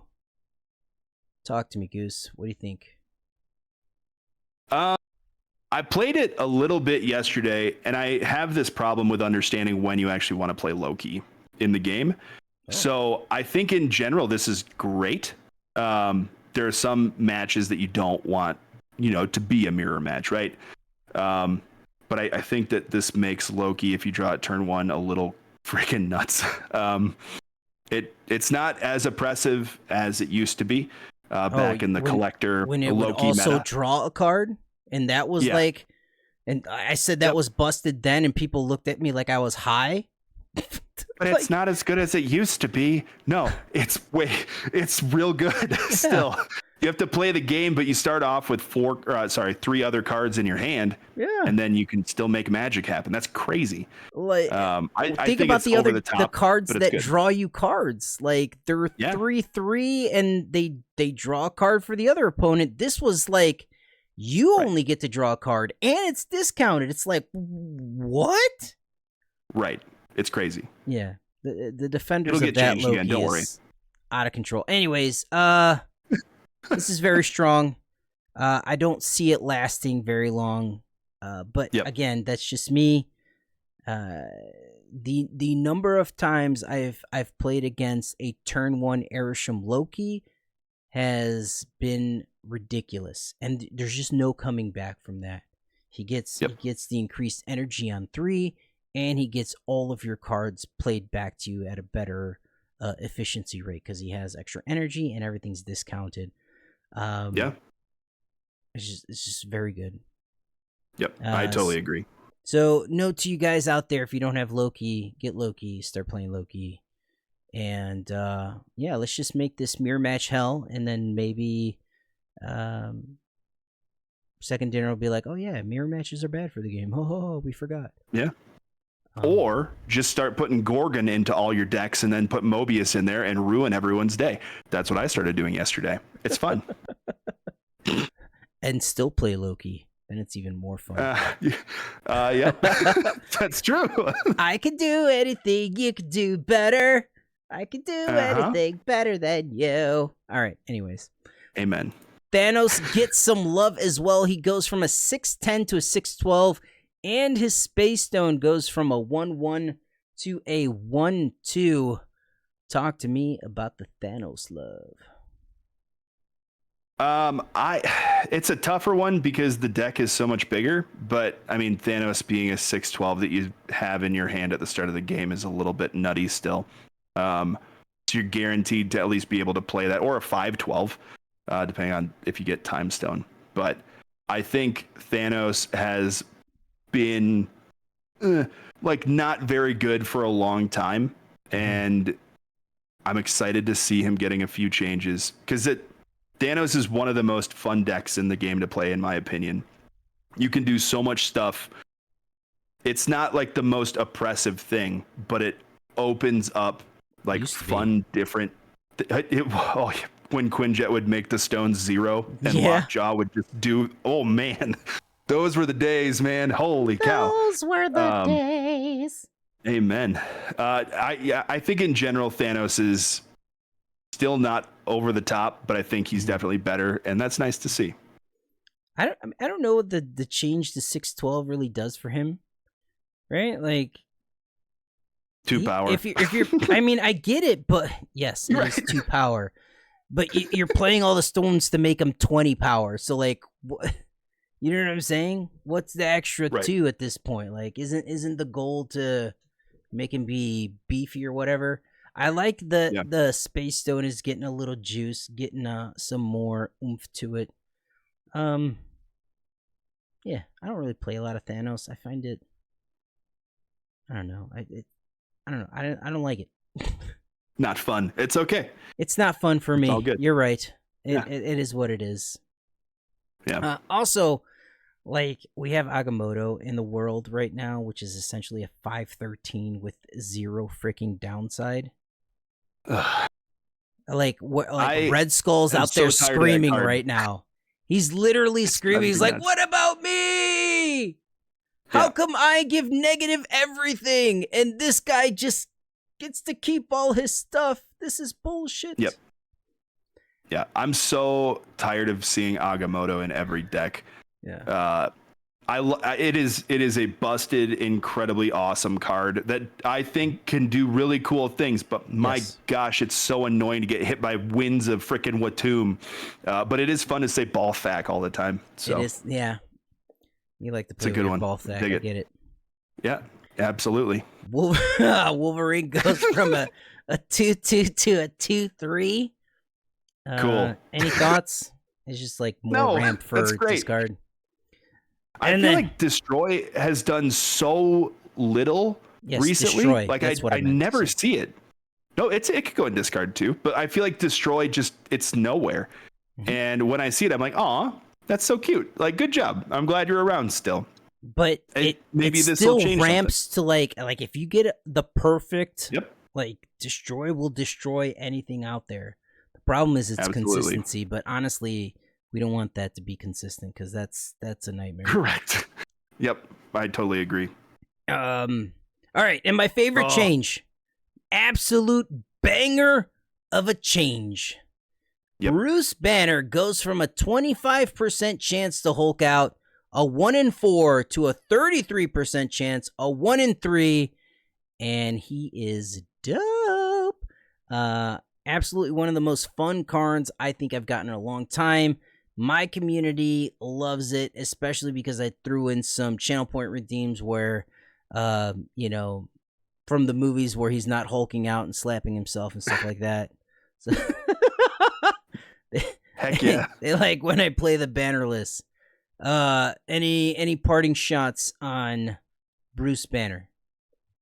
I have never been angrier at a card that I got in a video game than when Bruce Banner first came out, because it was so inconsistent and it wasn't fun. Like I was angry all afternoon, so unjustifiedly. Like it's stupid, but it's because the chances were so low. Yeah. And this feels like where it needed to go. Yep. Anyway, I love the idea of cards spawning other cards like out of them. So like the Uncle Ben card as well. Yeah. I love that kind of idea. I know that Shadow King can ruin your Hulk, which seems odd, but I think that's a imagine that'll bug. get fixed at some point. Yeah, that's a bug. But I dig it. I think this is a great change. I feel like this is kind of what we figured would end up happening. But I'm good with it. I like it. All right, and that makes the OTA breakdown. Let's go ahead and claim that. And finally, if you were in charge of Second Dinner and you could make any changes, what would be your priority list? What change would you make first?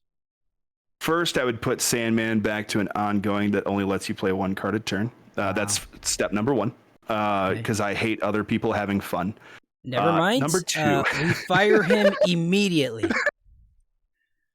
No, it's all call I security. feel like it's the thing that everyone would say is like it's monetization stuff, and I am not rich, but I am putting I am putting a fair amount into this game to remain collection complete. And so anyone who's trying to catch up, this friggin' sucks.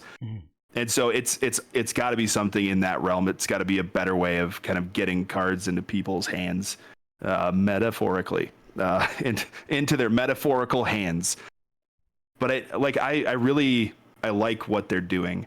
I like the game. I think it's still good 2 years down the line. I'm excited for other game modes to come out and all that good stuff. But if you don't have cards, you can't play the game. So there's got to be a way of figuring out how people can get cards better, which I know that they're on their way there. I just hope it's awesome. So booyah. Nice. All right. That wraps up the QA portion. Now it's your turn as viewers to ask any questions you may have of myself or FaThor.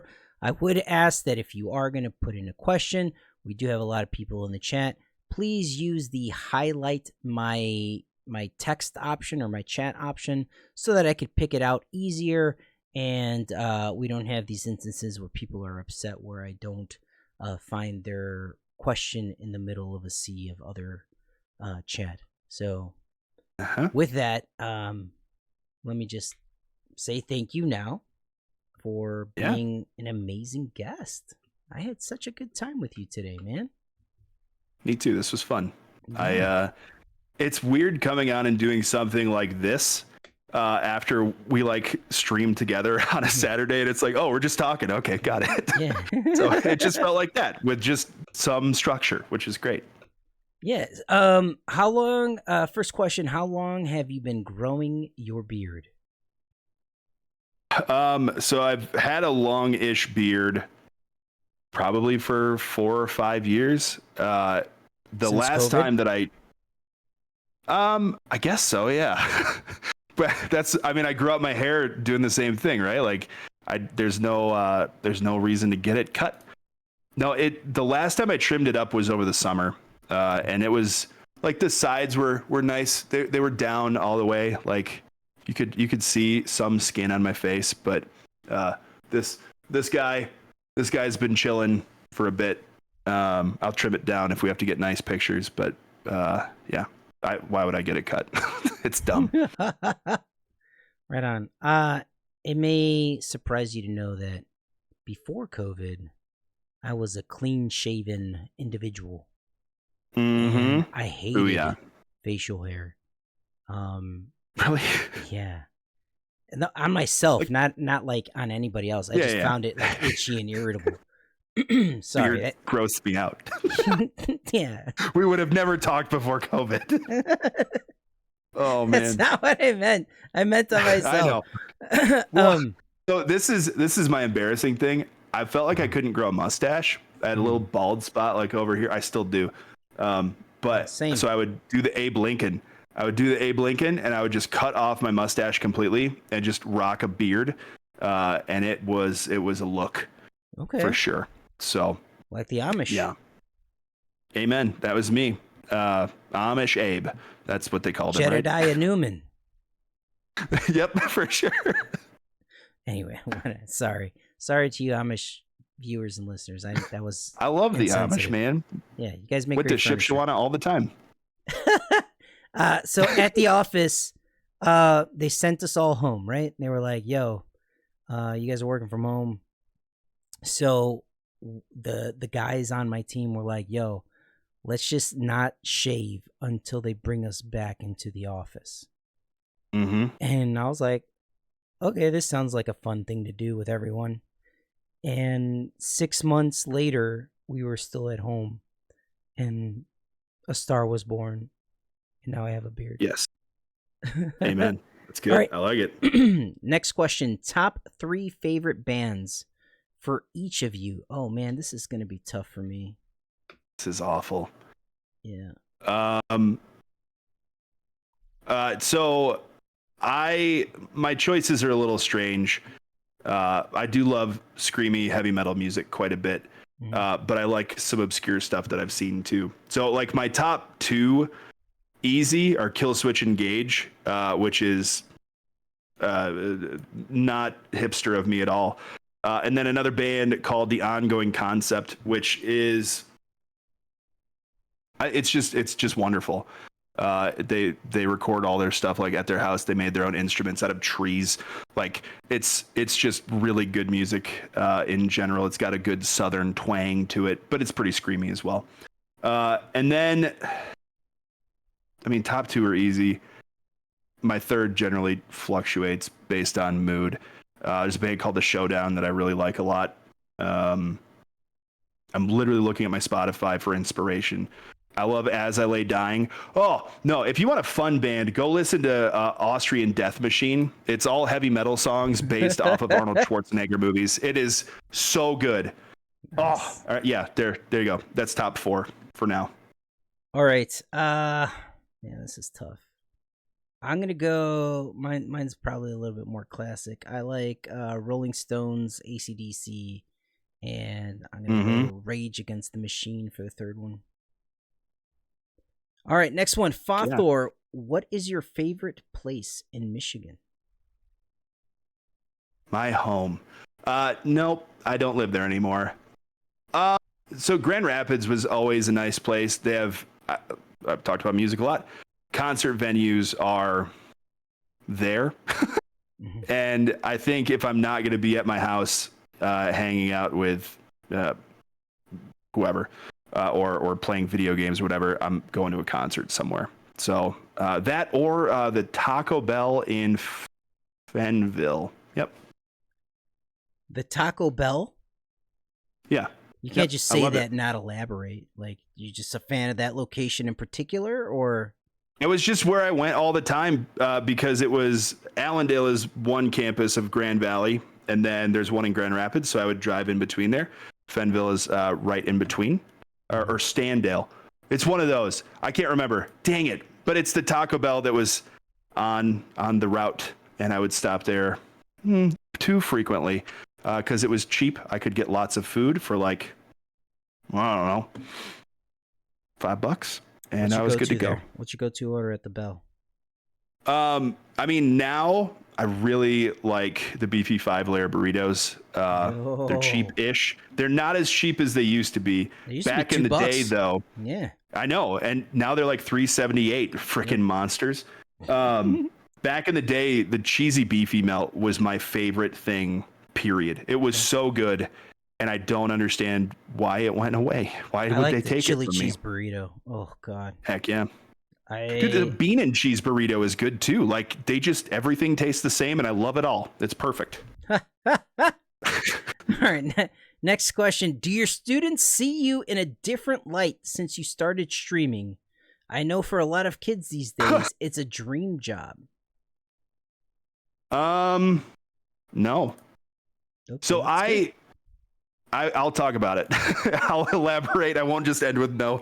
A lot of students don't know that I do it anyway. Last year I did a content creation fun class. We have a week and we're just going to teach about whatever. So I said, if you want to start to make videos or you want to start streaming, I'm going to give you the crash course in how to do that.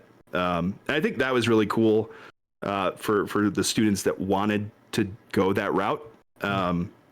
But at my job, I don't work with students as much as I used to because having the role that I have, it's more of administrative nonsense, paperwork, meeting with parents, meeting with families, meeting with other teachers.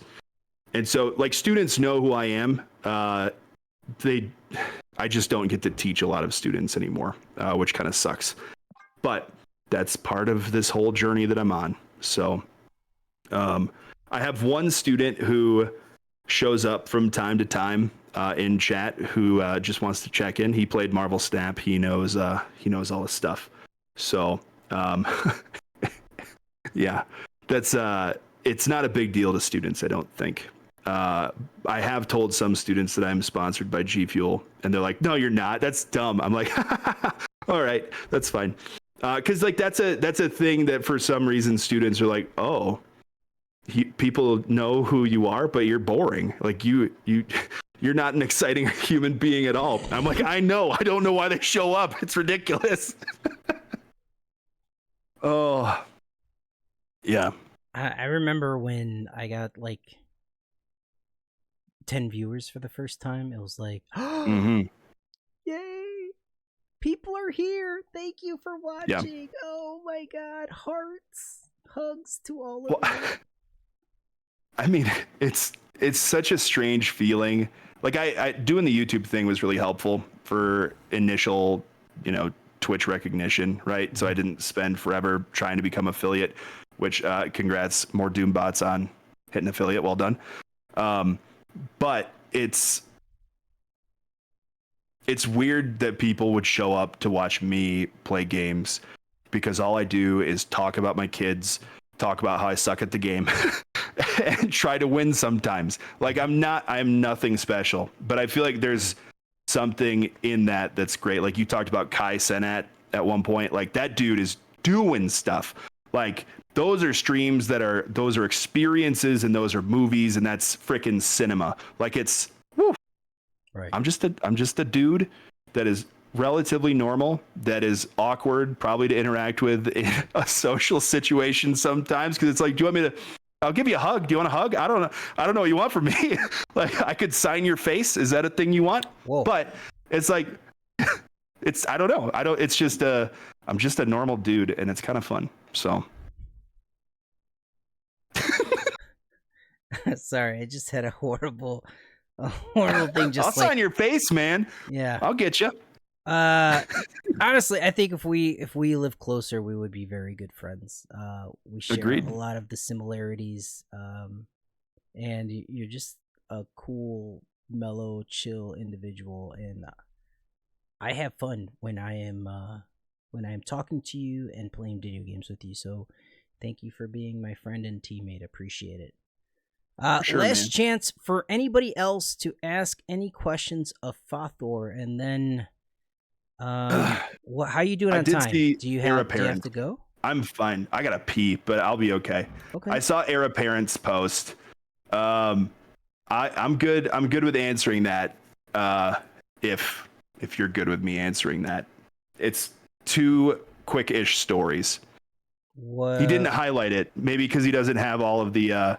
Oh, he's got plenty of channel points. He just is bad at following directions. No, it's the stories about substances. Oh, okay, yeah.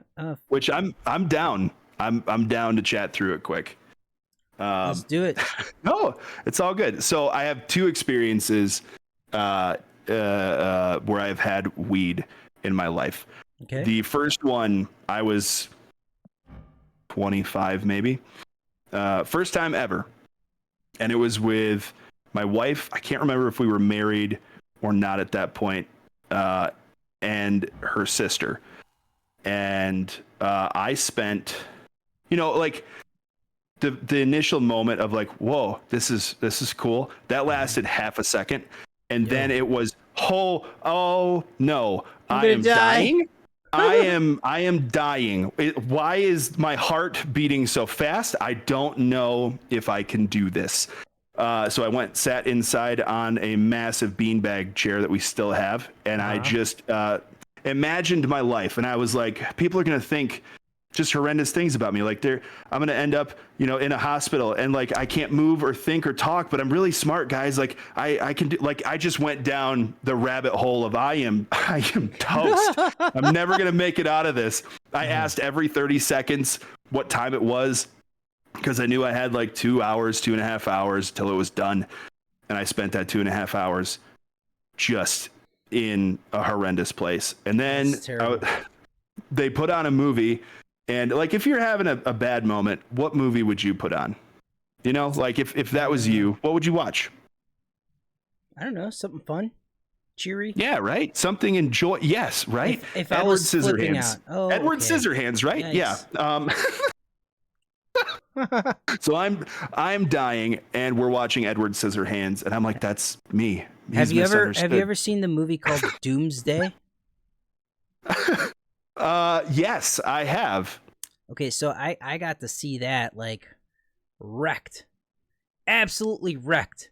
And I thought it was going to be like this, like, zombie apocalypse movie, and it was like 4 different movies wrapped into one, and I'm just sitting there like, oh, what is happening? This is crazy.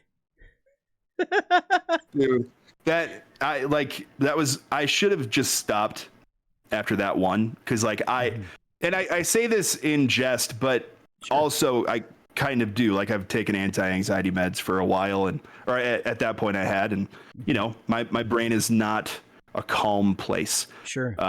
I feel like I have kind of a dark brain sometimes. I think about the worst things possible.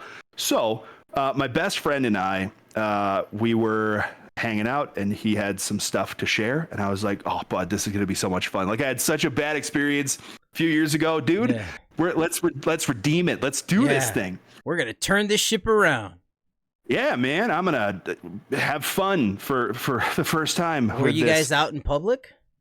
Nope. Okay. We were in his basement. I think we were watching. We watch dumb horror movies a lot, like really stupid ones. Oh no. For fun. I love it so much. But I was like, dude, you know what I've never seen?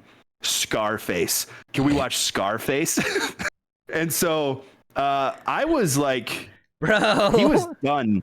He was done. All right. Like, had our stuff at 2. He was in and out. He was done. Mine never kicked in. And I was like, it's been 4 hours. Like, what's going on here? I'm a big dude. Maybe, you know, maybe I just need more. Yep. I didn't because my friend worked all day to make this pulled pork that was fantastic. And there I sat eating this pulled pork, and I was 100% convinced that my best friend was trying to poison me. He poisoned the pulled pork that he also ate, and we were watching Scarface. And in the middle of that, I was checking my heart rate, and I'm like, 180, is that good? I don't know. What's normal anymore? And I texted my wife, who was uber pregnant with our first son, with our first kid, sorry. And oh no. I was like, hey, can you come pick me up? I think Nick is trying to kill me. And there we go. Yeah. And that was my second experience. And I'm done. You hung up the gloves right at the right time. I think so too. Oh man. Those are 2 horrible experiences. I'm sorry. Yeah, I mean, and those are the only 2 that I have, and I have zero plans on changing that.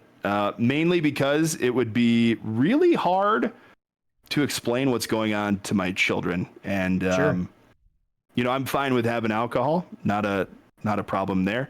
But I do my best to be appropriate with it, because I know the stories, you know, and I don't want my kids to have to be like, oh, why is dad puking? What's wrong with, is dad sick? Sure. Not really. He's just dumb. So that's my that's my thing, is like I do my best to be a good dad in as many ways as possible. Aww. So sweet. That's my goal. So hey, sweet. buddy, hold on a minute, okay? I'm almost done. You hang with mama? I'm almost done. He wants to fish.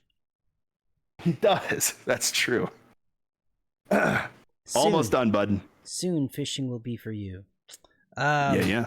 All right, so my turn. I don't know that I have any crazy memorable stories about it. Like, mine typically involve going to the bar, getting smashed, going to my buddy's house, getting baked, and then finishing out the night playing Fight Night Round 3, like online. Heck yeah. And that was just like my jam, and I loved it. I loved to go get wasted and then go get rocked, play some Fight Night, drive home, sleep, repeat. And that was my stuff. Yeah. Like, I got so good at that stupid game that, like, my buddy would be watching me and I'd be like, yo, hey, Randy, watch this. And I'd be telegraphing, like, haymakers on the opponent, dude. It'd be hours later. Like, you guys don't understand. Like, I would arrive at like 10 and I wouldn't drive home till about 2 or 3 in the morning. Like, I was there for hours. I mean, it's a little weird to say this too. And some people that I babysat their kids like made this joke a lot too, but sure. So like I was a youth group leader. I was very conscious of my image, but I also didn't think that any of that stuff sounded that fun. Sure. To be toast on a Friday night and remember very little, just kind of be out of control. You know, it never sounded like a good thing for me. And I was very correct based on what I know about me now. Right. But I babysat kids every Friday night. And that was how I spent my Fridays. Right. Like it was just never for me. And in a way that was helpful, as weird as it seems to have a dude be a babysitter. But yeah, I don't know. Did you have the parents that like didn't show up on time, or any like horror story babysitting stories? No, so we would go hang out with them. They were family friends. We'd hang out afterwards, and he'd play Diablo, or we'd play Diablo, like PlayStation 1 Diablo, and hang out and kind of do that kind of stuff. Like, we would just hang out and do it. We'd watch so many movies. So they were just family friends that we were helping out. Cool. While they were both working on a Friday night. So we just got used to it. It was nice. But that was every Friday. So I never really had opportunities to do stupid stuff. So was Diablo on PS1? I don't remember that. Yeah, it was. Oh, maybe the original one. Yeah, because it's single player. Yo. Yeah. It was not good. Like the interface was rough. It was not the most exciting game. They really fixed it up when they went to Diablo 2, but it existed. It was more like a roguelike, I feel like, than anything. You could go through and you could find all your stuff, but you had to traverse through each level individually and stuff. So I still liked it. I'd love to go back and play that, but yeah, you make it to like level 100 and there's Diablo. There's Satan right there in front of you.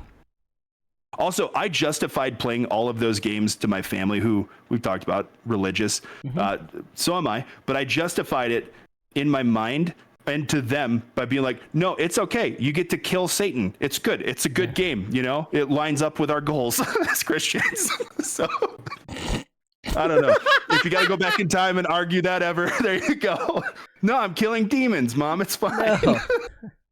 Same with Doom. That's not a thing that would have worked at all. Yeah. Hey, my goodness. I was creative. Okay. So that wraps up the Knowhere podcast for today. Up to you whether you want to bounce, you want to stick around. You tell me what you're into. I'm gonna take off. My son would like to hang out with me. I skipped church today to hang out here, so. Oh, I appreciate that. Yeah. What is next time?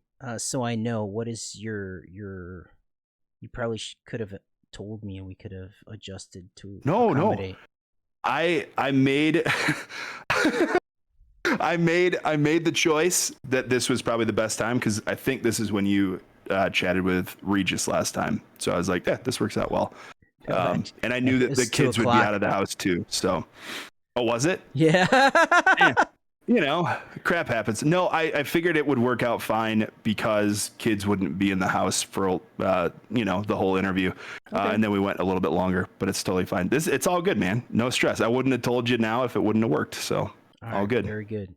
But next time, you just tell me your schedule. We'll work around it. Yeah. Yeah, we'll see. I don't All know. right. Sometimes it's nice to skip. Tell no. Tell everybody where they can find this scruffy old man. So I'm on like any social media that exists out there. I think I have a Threads, I have Blue Sky, and I have X. I have X. It's just FaThorNewman on all of those. What about And that YouTube? is how you say it, by the way, FaThorNewman, because I am a father. I stream on Twitch on Saturday mornings, except for this week because it's spring break. My goal is to stream on Monday, Wednesday, Friday, and Saturday. Yo. And hang out a little bit more this week. I'm very excited. During the day or in the evening? No, in the morning, my normal time. So sorry. Yeah, I thought about streaming on Tuesday, but I'm like, that's when everyone that doesn't actually play Marvel Snap anymore plays Marvel Snap. So like, people are gonna go watch them, and then people can watch me right away in the morning on Wednesday and be like, oh, fun, great. I'm glad he's here. Didn't know he was streaming today because I'm really bad at propping myself on social media. But I will be streaming this week more. I'm on YouTube as well. I'm really bad at making videos. I really want to get better, but I don't have a ton of extra time right now. So I'm working on it, trying to come up with a plan. But booyah. Sweet. See if you can get some Friday night freedom, and maybe we could do some co-op bazaar action. Okay, I'll see what I can do. Yeah. All right, everybody. All good.